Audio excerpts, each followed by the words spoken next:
नमस्कार, मैं Ravish Kumar. Rally report में आज अखिलेश यादव की सभा की बात करेंगे। विपक्ष के नेताओं की रैलियों के भाषण को सुनते हुए भारत की राजनीति की कई धारणाएं ध्वस्त हो जाती हैं। विपक्ष के नेताओं को नकारा साबित करने के लिए कितने लेख लिखे गए।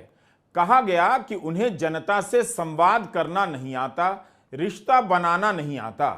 आपने हमारे चैनल पर रैली रिपोर्ट में तेजस्वी यादव, राहुल गांधी और प्रियंका गांधी के भाषणों का त्वरित विश्लेषण देखा होगा। आज जब रैली रिपोर्ट के लिए अखिलेश यादव का भाषण सुन रहा था, तब लगा कि आज स्थिति पलट गई है।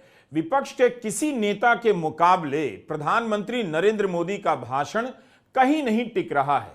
मोदी का भाषण बहुत खोखला है तो विपक्ष का भाषण भरा पूरा। विपक्ष के नेताओं के भाषण की क्वालिटी कहीं ज्यादा बेहतर हो गई है। महंगाई पर ही अखिलेश यादव जिस सरलता से कहते हैं, अपना उदाहरण चुनते हैं, वो कमाल आपको मोदी या योगी के भाषणों में अब नजर नहीं आएगा। मुसलमान मिल जाएगा, महंगाई नहीं मिलेगी। पहले बाजार में जो बिस्किट पैकेट आता था, जो पार्ले जी का बिस्किट पैकेट आता था, इतना बड़ा आता था। हमारे पुराने लोग जानते होंगे, ये पार्ले जी का बिस्किट पैकेट इतना बड़ा होता था। महंगाई और मुनाफे के चक्कर में बताओ, पार्ले जी का बिस्किट छोटा पैकेट हो गया कि नहीं हो गया? अब कितने बिस्किट का पैकेट आ रहा है? 5 का आ रहा है। इनकी सरकार और चली तो 1 बिस्किट वाला पैकेट आएगा, 1 बिस्किट का। ये पार्ले जी से ही सीखें। हमारे किसानों की बोरी से चोरी, बताओ बोरी से चोरी 5 किलो हो गई कि नहीं हो गई? बाद में 5 किलो और हो गई कि नहीं हो गई? इनकी सरकार आ गई तो आपको हमको खाद पाउच में मिलेगी, बोरी में नहीं मिलेगी। खाद पाउच में मिलेगी, बोरी में नहीं। यह बात आप तभी कह सकते हैं जब आपको पता है कि यूरिया की बोरी में खाद की मात्रा कम होती जा रही है। अखिलेश यादव खुद कम हंसते हैं, लेकिन बात ऐसी करते हैं जैसे सुनने वाले की हंसी छूट जाए। उन्हें सुनकर लगा कि वरुण ग्रोवर और कुणाल कामरा को अच्छी टक्कर दे सकते हैं। यूपी में समाजवादी पार्टी 62 लोकसभा सीटों पर लड़ रही है। इंडिया गठबंधन की तरफ से अखिलेश यादव ही यूपी के मोर्चे पर अकेले सेनापति के रूप में लड़ रहे हैं। सपा और अखिलेश यादव का प्रदर्शन ही दिल्ली की राजनीति में मोदी का भविष्य तय करेगा और यूपी की राजनीति में अखिलेश का। अखिलेश यादव विपक्ष के पहले नेताओं में से हैं जिन्होंने नोट किया कि बीजेपी के उम्मीदवारों के प्रचार के लिए शहरों में जो पोस्टर लगाए गए हैं, उनमें केवल एक ही नेता की तस्वीर है, नरेंद्र मोदी की। मुख्यमंत्री योगी आदित्यनाथ की भी नजर नहीं आती और उम्मीदवार की तो बिल्कुल नहीं। इस बात को मीडिया भी नहीं लिखता कि इस बार विपक्ष के नेताओं के पोस्टर नहीं है। बात समझ में आती है कि उनके पास पैसा नहीं है। लेकिन जिस पार्टी के पास 8,000 करोड़ रुपए तो केवल इलेक्टोरल बॉन्ड से जमा है, उसके पोस्टर में एक ही नेता की तस्वीर है, नरेंद्र मोदी की। उम्मीदवार की तस्वीर नजर नहीं आती। नरेंद्र मोदी सरकार की उपलब्धियों के साथ उम्मीदवार का कोई चेहरा नजर नहीं आता है। और ये जो डबल इंजन की सरकार है, इनके आपने होर्डिंग देखे? इनके होर्डिंग लगे बड़े बड़े शहरों में। ये जो डबल इंजन की सरकार के होर्डिंग लगे हैं, बड़े बड़े होर्डिंग, और उस होर्डिंग में देख लो, एक इंजन पहले से ही गायब है। और जो कन्नौज का खटारा इंजन है, उसको जगह ही नहीं मिली है। उन्होंने पहले ही गायब कर दिया उसको। अगर यह चुनाव भाषणों के आधार पर होता तो निश्चित रूप से विपक्ष का प्रदर्शन बीजेपी से कहीं ज्यादा बेहतर होता। भाषण की क्वालिटी पर जनता वोट देती तो बीजेपी ही सबसे पहले प्रधानमंत्री मोदी को बदल देती।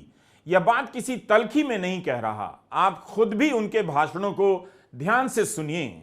सब कुछ YouTube पर मौजूद है। वे अपने भाषण में झूठ जरूर बोलते हैं। बता दिया जाता है कि आपने यह झूठ बोला है, तब भी प्रधानमंत्री मोदी अगले भाषण में उसी झूठ को कुछ नए झूठ के साथ दोहराते हैं। पिछले 10 साल में अपने चंद दोस्तों के पढ़ने के लिए अंग्रेजी में लिखने वाले 10, 20, 50 संपादकों ने दिन रात यह छवि बनाई कि प्रधानमंत्री मोदी से अच्छा वक्ता कोई नहीं, उनके भाषण के सामने विपक्ष में बोलने वाला कोई नहीं। इस चुनाव में आप खुद नरेंद्र मोदी की किसी भी सभा का भाषण आप सुन लीजिए, इतना खराब भाषण आपको किसी का नहीं मिलेगा।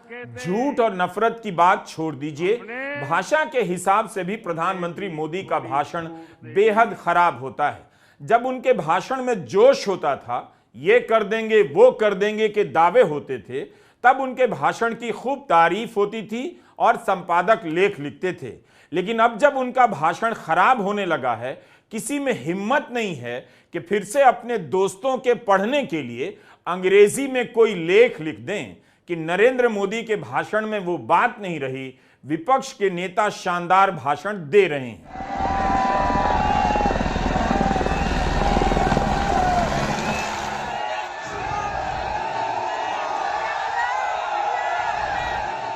कन्नौज की सभा में अखिलेश यादव का भाषण बता रहा है कि वे सब कुछ लिखकर नहीं लाते हैं।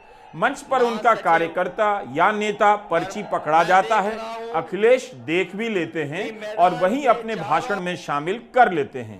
बीजेपी वाले लोग यही नहीं, टेलीप्रॉम्प्टर का इस्तेमाल भी नहीं करते, लिखा हुआ भाषण नहीं पढ़ते हैं, लेकिन एक एक उदाहरणों को इस तरह से पकड़कर पेश करते हैं जैसे उनका भाषण लिखा हुआ ही है। यही नहीं, अखिलेश यादव भाषण देते समय यह भी पता रखते हैं कि किस तरफ किस समाज के लोग बैठे हैं, उनकी तरफ इशारा कर उनकी बात कह देते हैं और युवाओं की तरफ इशारा कर उनकी बात कह देते हैं। सभा में मौजूद पुलिसकर्मियों को भी अपने भाषण में शामिल कर लेते हैं, उनकी भी बात कह देते हैं। हम अपने साथियों को कहना चाहते हैं, बड़े बड़े विभाग जो सरकारी हैं, उसमें सब नौकरी आउटसोर्स हो गई है, संविदा पे चली गई, कॉन्ट्रैक्ट पे चली गई, निजी हो गई। और ये जो हमारे खाकी वर्दी वाले कभी कभी आज तो अच्छा सहयोग कर रहे हैं, हमें आपको व्यवस्था में हमारी मदद कर रहे हैं, लेकिन कभी कभी खाकी वाले भी हम लोगों को डराते हैं। ये लोग भी समझ लें, अगर बीजेपी की सरकार आ गई तो फौज की भर्ती तो 4 साल की कर दी उन्होंने, इनकी 3 साल की नौकरी हो जाएगी। और ये नौकरी के बाद हमारे और आपके साथ ही घूम रहे होंगे। कभी कभी ये सवाल करते हैं कि ऐसा कैसे हो सकता है, ये कहते हैं ये कैसे हो सकता है, तो मैं उनसे पूछता हूं, बताओ क्या आपको पता था कि अग्निवीर 4 साल की नौकरी हो जाएगी? क्या आपको पता था कि बीजेपी के लोग हवाई जहाज बेच देंगे? क्या आपको पता था कि बीजेपी के लोग पानी के जहाज भी बेच देंगे, बंदरगाह भी बेच देंगे? क्या बेच देंगे? क्या आपको पता था LIC बेच देंगे? आपको नहीं पता था, आपको ये भी नहीं पता था कि आधी रात ये नोटबंदी कर देंगे। बताओ क्या पता था आपको? हमेशा इस बात का ध्यान रखिए कि विपक्ष के नेताओं के भाषण को छापा ही नहीं जाता है। मेरे घर यूपी के 2 बड़े अखबार आते हैं। एक अखबार में तो पहले पन्ने पर राहुल से लेकर अखिलेश की सभाओं से कोई हेडलाइन छपती ही नहीं है। अपवाद छोड़ दें तो पहले पन्ने पर नरेंद्र मोदी के भाषणों की हेडलाइन ही छपती है। भले वो एक ही बात दोहराए जा रहे हैं, लेकिन उसी एक बात को लेकर हेडलाइन छपती रहती है। उस अखबार को पढ़ते हुए कभी पता ही नहीं चलता कि अखिलेश यादव की यूपी में सभा हो रही है। उम्मीद है अखिलेश यादव को यह पता होगा कि उनकी सभाओं की रिपोर्टिंग कहीं कहीं छप भी नहीं रही है।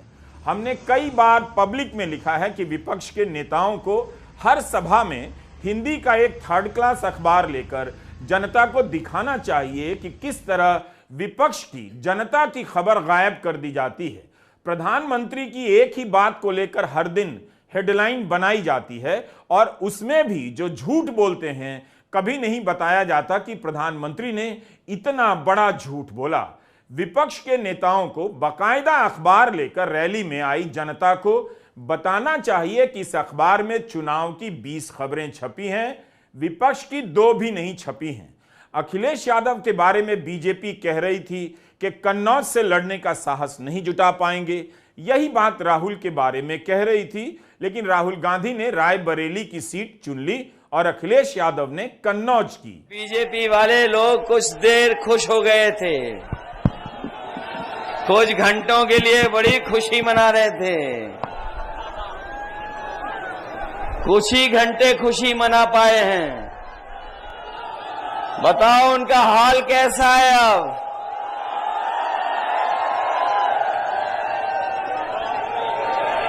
कहां चले गए बीजेपी वाले लोग? और इसलिए नहीं, हमारे कन्नौज के लोग जानते होंगे, जहां पर विकास छूटा था वहीं छूट गया। जहां विकास छोड़ा था हम लोगों ने, उससे आगे ये कन्नौज का विकास नहीं किया इन्होंने। और इनको केवल 10 साल का हिसाब किताब नहीं देना है, बल्कि 17 साल का हिसाब किताब देना है।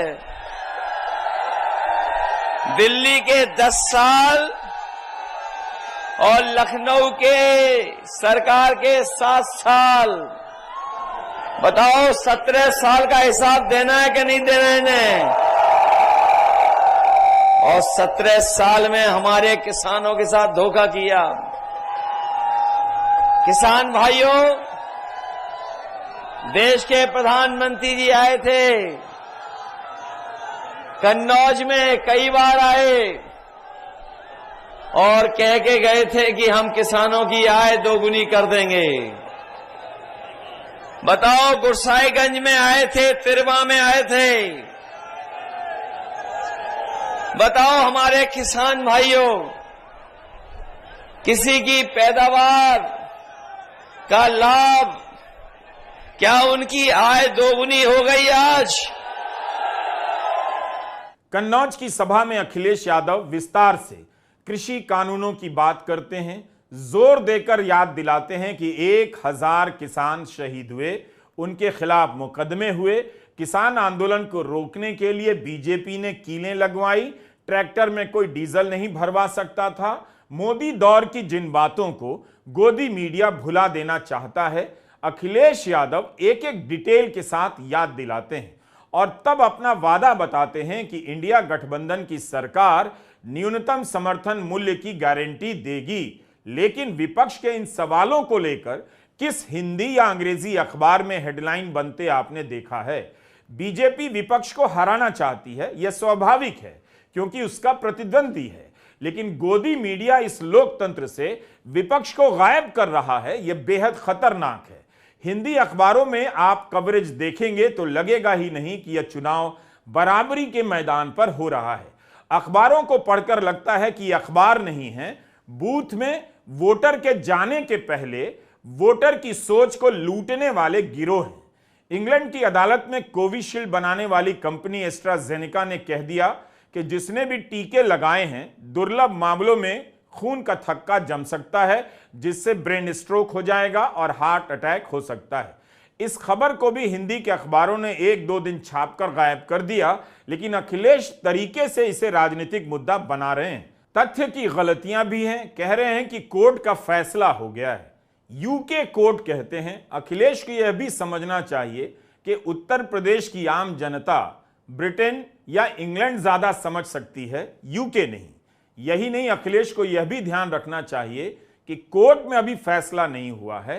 कोर्ट में टीका बनाने वाली कंपनी ने अपने हलफनामे में यह बात स्वीकार किया है कि टीका लगाने से दुर्लभ मामलों में हार्ट अटैक हो सकता है, हार्ट की बीमारी हो सकती है। बताओ वो जब अपना वैक्सीन का सर्टिफिकेट देखेंगे तो वोट किसको देंगे? बताओ, भाजपा के खिलाफ वोट डालेंगे कि नहीं डालेंगे? जब वो अपना सर्टिफिकेट देखेंगे, बताओ इनकी जान को खतरे में डाल दिया कि नहीं डाल दिया बीजेपी वालों ने?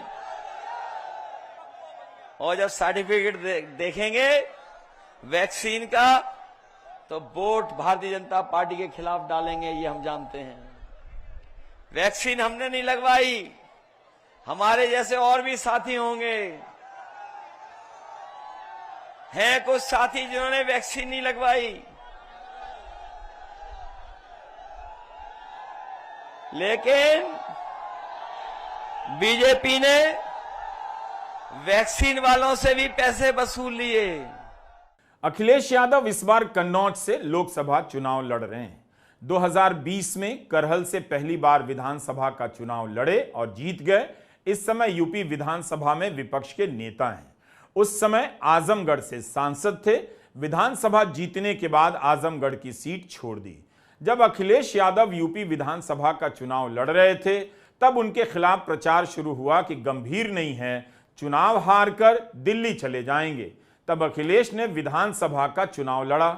अब कन्नौज को लेकर कहा जाने लगा कि चुनाव लड़ने की हिम्मत नहीं तो कन्नौज से लड़ लिए।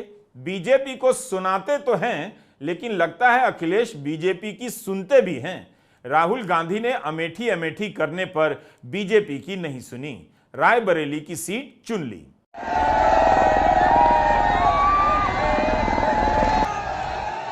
विधानसभा चुनाव में भी अखिलेश की सभाओं में काफी भीड़ उमड़ रही थी। कई लोगों को लगने लगा कि यूपी में बदलाव की लहर चल रही है। अखिलेश ने बस से यूपी के कोने कोने की यात्राएं भी की, लेकिन उनकी गाड़ी मुख्यमंत्री की कुर्सी तक नहीं पहुंच सकी। यूपी विधानसभा में समाजवादी पार्टी ने वोट प्रतिशत तो बढ़ा लिया, मगर बीजेपी से पीछे रह गई।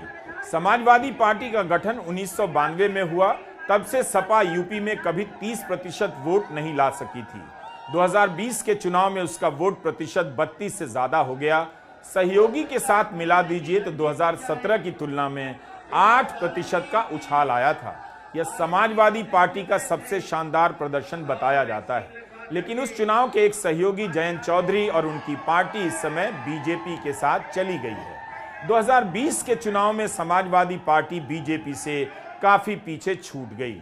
75 जिलों में से 29 जिलों में सपा का खाता ही नहीं खुला। इस बार अखिलेश पिछड़ा, दलित और अकलियत पीडीए की बात कर रहे हैं। विधानसभा में भी इसी की बात करते थे। क्या अखिलेश यादव इस सामाजिक आधार में अपनी पकड़ का विस्तार कर चुके हैं कि वे इस चुनाव में विधानसभा के प्रदर्शन से भी बेहतर करेंगे या उतना ही दोहरा पाएंगे?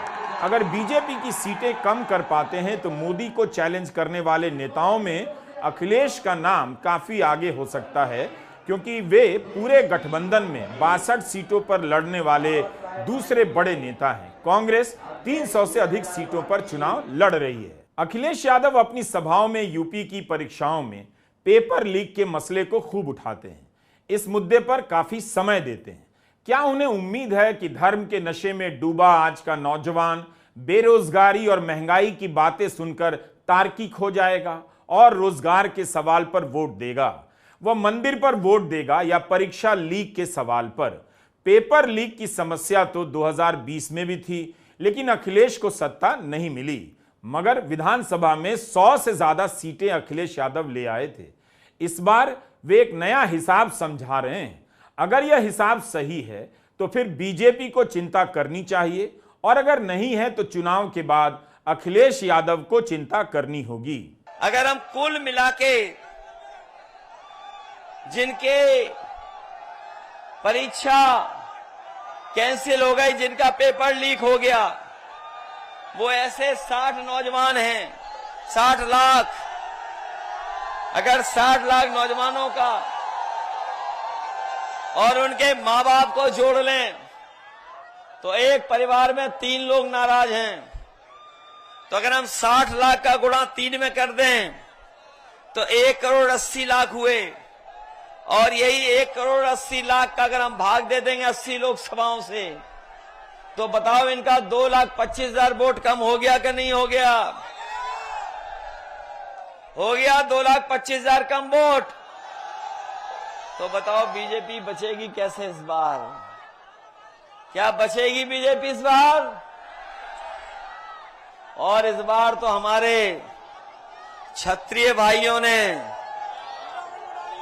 हमारे क्षत्रिय भाई इस बार तलवार से नहीं, मतदान करने जा रहे हैं। मत का वार करेंगे इनके ऊपर।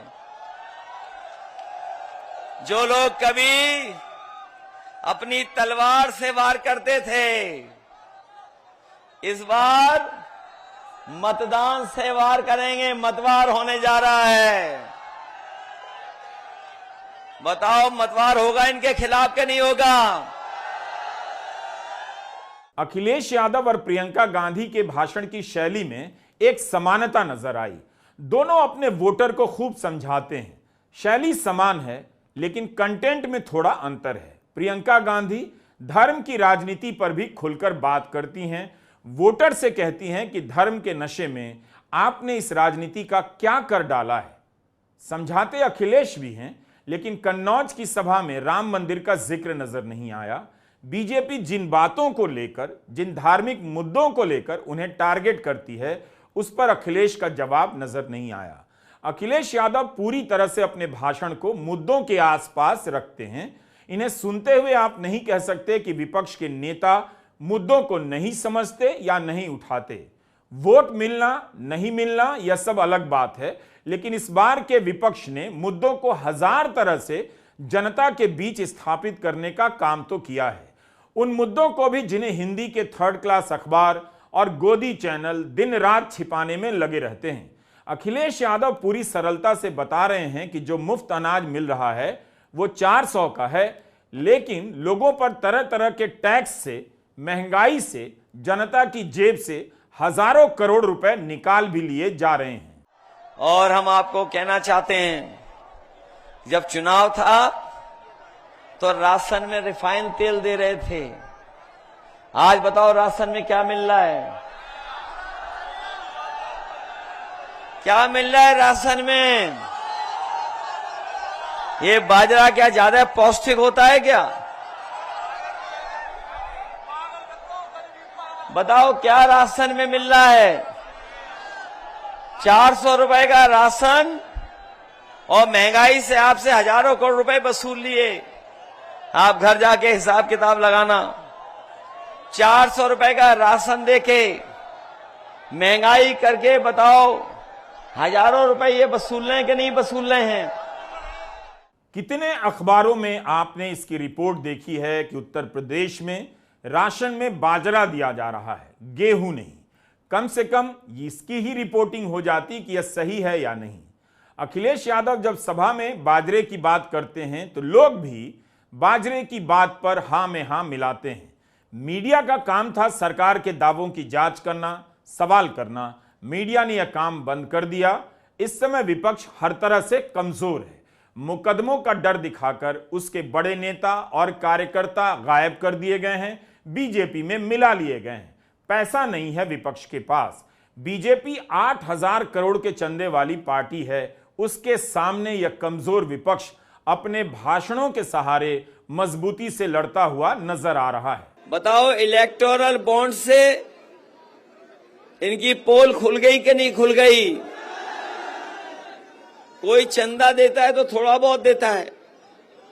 बताओ इन्होंने वसूली की कि नहीं की? अभी आए थे दिल्ली वाले, बड़े बड़ी भाषण देके गए, बड़ी बड़ी बातें करके गए भ्रष्टाचार पे। बताओ जब से जनता इलेक्टोरल बॉन्ड के बारे में जान गई, बीजेपी वालों का बैंड बज गया कि नहीं बज गया? और अगर इनसे पूछ लो इलेक्टोरल बॉन्ड के बारे में, तो बाजार में जाके इलेक्ट्रोल ढूंढते हैं आजकल। इन्हें चक्कर आने लगे हैं। इलेक्टोरल बॉन्ड के बारे में नहीं जानकारी दे रहे हैं। और याद रखना, जिनसे पैसा वसूला है उसी की वजह से महंगाई है, उसी वजह से आपको महंगाई का सामना करना पड़ रहा है। आप खुद सोचिए कि जिनसे 1,000 करोड़ रुपए वसूलेंगे 500 करोड़, 600 करोड़, 300 करोड़ इस तरह का जिनसे पैसा वसूलेंगे, बताओ वो मुनाफा कमाएंगे कि नहीं कमाएंगे? ये बीजेपी वाले मुनाफा कमाने दे रहे हैं। इन्होंने जो भ्रष्टाचार किया उसकी वजह से महंगाई है। ऐसा लग रहा है कि इस लोकतंत्र की गाड़ी को विपक्ष अपने कंधे से अकेला खींचे जा रहा है। नतीजा जो भी हो, रैली रिपोर्ट के दौरान विपक्ष के कई नेताओं के भाषणों को सुनकर यही लगा कि विपक्ष ने अपनी तरफ से हर मुद्दे को उठाया है। मीडिया ने उन्हीं मुद्दों को जनता के बीच पहुंचाया है जिसे नरेंद्र मोदी ने उठाया है, और उन मुद्दों को गायब कर दिया जिसे विपक्ष ने उठाया है। अखिलेश यादव के भाषण में आपको यूपी की समस्या की बारीक झलक मिल जाएगी और तैयारी भी नजर आएगी। नेता अपने भाषणों पर काफी काम करते हैं। आप क्या खा रहे हैं, क्या नहीं खा पा रहे हैं, इसकी भी जानकारी रखते हैं। इसलिए समाजवादी पार्टी ने और हमारे गठबंधन की सरकार बनने पर हम आपको भरोसा दिलाते हैं कि जिस तरीके से बड़े लोग, संपन्न लोग पैकेट का आटा खा रहे हैं, गुणवत्ता के साथ उन्हें पैकेट का आटा खरीद करके खा रहे हैं, स्वादिष्ट भी है, पौष्टिक भी है, क्योंकि आटे का बाजार बढ़ गया। तो हमारे बाबा रामदेव योग छोड़ करके आटा वो भी पैक करके बेचने लगे। इसलिए अपने गरीब भाई बहनों को कह के जा रहे हैं कि राशन की गुणवत्ता तो करेंगे बेहतर, राशन की गुणवत्ता तो करेंगे बेहतर, राशन की गुणवत्ता के साथ अपने गरीबों को पौष्टिक पैकेट का आटा के साथ साथ डाटा फ्री देने का काम करेंगे। डाटा इसलिए, डाटा, आटा पौष्टिक और फ्री डाटा देने का काम करेंगे, क्योंकि आज डाटा से ही सब कुछ चल रहा है। अगर आपको अच्छा भाषण सुनना हो और हंसने का भी मन हो तो आप अखिलेश यादव का भाषण सुन सकते हैं। वैसे अखिलेश के भाषणों में भी काफी कमियां हैं। एक तरफ मोदी हैं जो बात बात में मुसलमान ले आते हैं। कम से कम विपक्ष के नेताओं को बहुसंख्यक आबादी से इस पर बात करनी चाहिए कि मुसलमान मुसलमान, पाकिस्तान पाकिस्तान करके आपके मन में नफरत बिठाई जा रही है, डर बिठाया जा रहा है। केवल नफरत और डर ही नहीं, राजनीतिक रूप से सोचने समझने की शक्ति खत्म की जा रही है। अखिलेश के भाषण से लगा कि उन्होंने कई मुश्किल मुद्दों को आसानी से पेश करने का रास्ता तो निकाल लिया है, लेकिन यूपी की राजनीति में यह जो भूत घूम रहा है, प्रेत घूम रहा है, सांप्रदायिकता का, नफरत का, पाकिस्तान का, इस भूत को उतारने की भाषा उन्हें अब तक खोज लेनी चाहिए थी। वैसे अखिलेश यादव के भाषण में आपको काम का जिक्र ज्यादा मिलेगा। राजनेता काम करने और नहीं करने के आरोपों और दावों के बीच से ही निकल कर आए तो सबसे अच्छा है। धर्म के नाम पर लोगों को डराकर भरमाकर कोई नेता अब न निकल कर आए। अखिलेश यादव लगातार चुनाव हारने वाले नेता हैं, इसके बाद भी धर्म का सहारा नहीं लेते हैं। क्या यह बड़ी बात नहीं है? एक सर्वे रिपोर्ट आ जाए कि बीजेपी चुनाव हार सकती है, फिर आप अगले दिन प्रधानमंत्री मोदी की भाषा में गिरावट देखिए। पूरी पार्टी मुसलमानों को भगाने में लग जाएगी। हर भाषण में मुसलमान आ जाएगा, पाकिस्तान आ जाएगा। हार के अंदेशे से बीजेपी धर्म की रस्सी पकड़ने लग जाती है। आज की बीजेपी को धर्म की राजनीति के बिना चुनाव लड़ने नहीं आता है और ना उसके किसी नेता को भाषण देने आता है। 2017 में यूपी विधानसभा चुनाव हारने के बाद से लेकर अब तक अखिलेश यादव को जीत का इंतजार है। वे लड़ाई तो लड़ते दिखते हैं, हर लड़ाई में मजबूत दिखते हैं, मगर विजेता बनकर उभर नहीं पाते। नमस्कार, मैं रवीश कुमार।